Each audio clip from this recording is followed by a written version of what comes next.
nous avons décidé de ne pas participer aux travaux du comité du conseil exécutif et de la conférence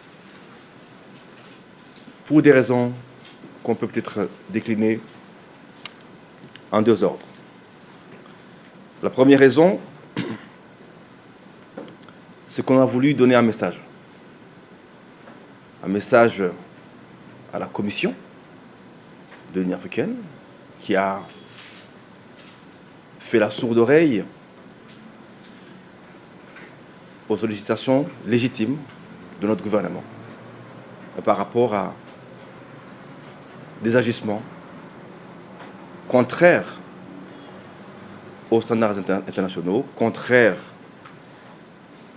au protocole, plutôt à l'acte constitutif de l'Union africaine, ainsi qu'au protocole sur les amendements de cet acte constitutif, qui interdisent aux États de se faire utiliser ou d'utiliser des éléments pour déstabiliser la sécurité et la quiétude d'autres États de l'Union. Ces sollicitations ont été transmises, exprimées à plusieurs reprises, y compris par ou à travers des rencontres directes entre le gouvernement de la République du Burundi et la présidente de la Commission de l'Union africaine. Deuxièmement, certes, notre pays connaît une situation inconfortable au niveau sécuritaire liée directement aux actes posés par le gouvernement rwandais. Et pour cette raison, notre gouvernement avait demandé d'avoir des garanties de sécurité pour notre délégation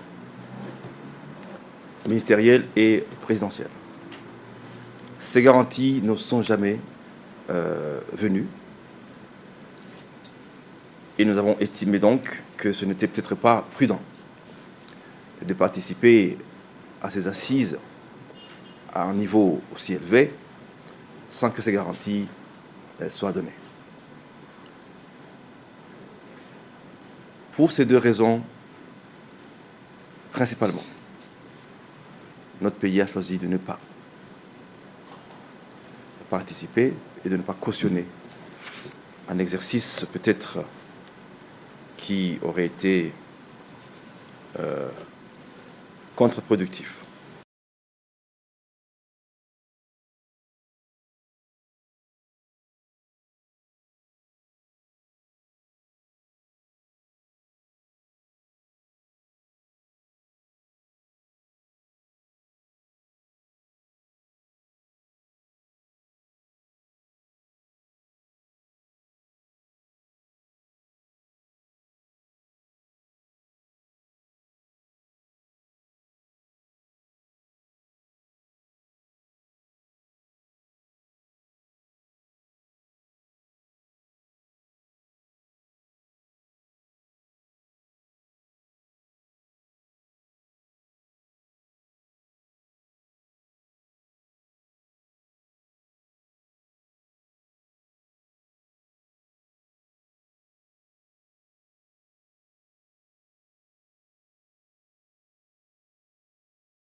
Pour ce qui concerne le dialogue interburundais, j'aimerais dire deux choses. D'abord, contrairement à ce que une certaine presse a diffusé, nous estimons que la session d'Arusha du 12 au 14 juillet a été couronnée de succès. Simplement parce que le facilitateur a pu réunir ou rencontrer séparément de toute façon les différents groupes qu'il avait invités, les différentes personnalités politiques et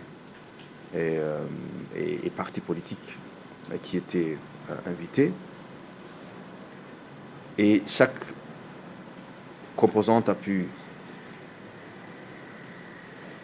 exprimer sa ou ses positions sur la situation politique du pays. Deuxièmement,